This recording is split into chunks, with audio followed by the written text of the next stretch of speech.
안녕하세요.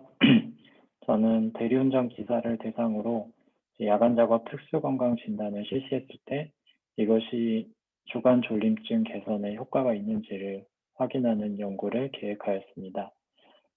참고한 논문은 다음과 같고, 음, 일단 이 논문은 그 운전 부적합자 의료적 경고라는 Patients Medical Warning 프로그램을 인터벤션으로 해서 이것이 효과가 있었는지 없었는지를 확인한 연구였습니다.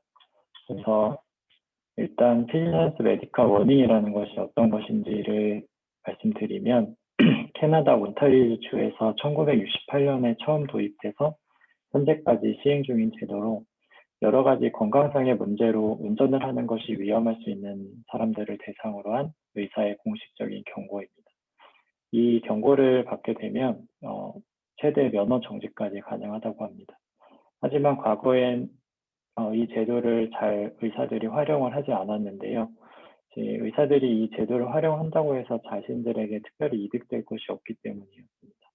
그래서 정부는 의사들에게 한 건당 36달러 정도의 인센티브를 주는 방식으로 제도를 개편하게 됩니다.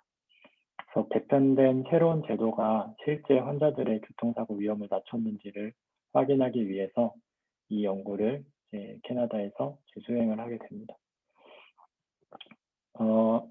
그 연구 프로시저를 보면 2006년 4월 1일부터 2009년 12월 31일 사이에 의사로부터 의료 경고를 받은 환자를 확인하였는데 정부에서 이 프로그램을 처음 실시하고 4년 동안에 사용 가능한 모든 데이터를 수집을 했고 모든 환자에 대해서 최소 1년의 경과를 추적하였다고 합니다.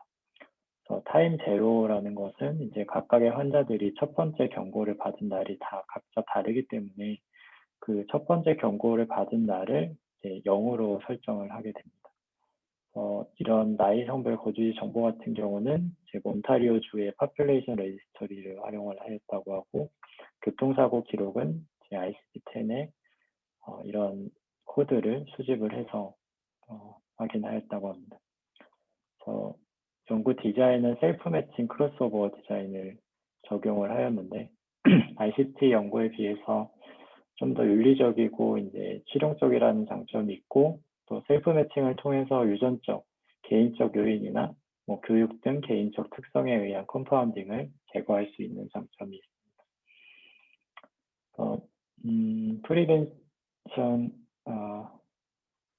프리벤션의 타입을 보면 환자가 경고를 받은 시점부터 1년 전까지의 기간을 안테세덴트 인터벌로 정의했고 이것을 기준으로 그 이전 3년을 베이스라인, 그 이후 1년을 서브시퀀트로 구분을 하게 됩니다. 그래서 그림으로 보여주면 이렇게 되겠고요. 통계 분석은 운전자 교통사고로 인한 응급실 방문을 평가했는데 그것을 이제 베이스라인 인터벌과 서브시퀀트 인터벌을 서로 비교를 하게 됩니다. 결과적으로 서브시퀀트 인터벌 때 이제 이게 타임 제로가 말씀드렸다시피 그 의료 경고를 받은 시점이고 그 시점을 기준으로 해서 운전자 교통사고로 인한 응급실 방문이 상당히 줄어들었음을 육안으로도 확인할 수 있습니다. 통계 분석은 3대1 맥레마 검정을 수행을 하게 되었고 경고를 받기 전 베이스라인 인터벌 때는 1년에 1000명당 4.76건이었던 응급실 방문이 이제 경고를 받은 후에는 2.73건으로 약 절반 정도 감소된 효과를 할 수 있었던 연구였습니다. 그래서 이 연구를 참고로 해서 특수건강 진단을 이제 대리운전 기사들 대상으로 수행을 했을 때 이것이 그들의 주간 졸림증을 얼마나 개선할 수 있었는가를 확인하는 연구를 계획하였습니다. 보면은 마찬가지로 셀프 매칭 크로스오버 디자인이고 야간 특검을 2주간 실시하고 개인마다 실시 날짜가 다르기 때문에 실시 날짜를 타임 제로로 설정을 하게 됩니다. 그래서 실시 전 기간인 베이스라인 6주와 실시 후 기간인 서브시퀀트 2주의 주간 졸림증 상태를 비교하는 것입니다.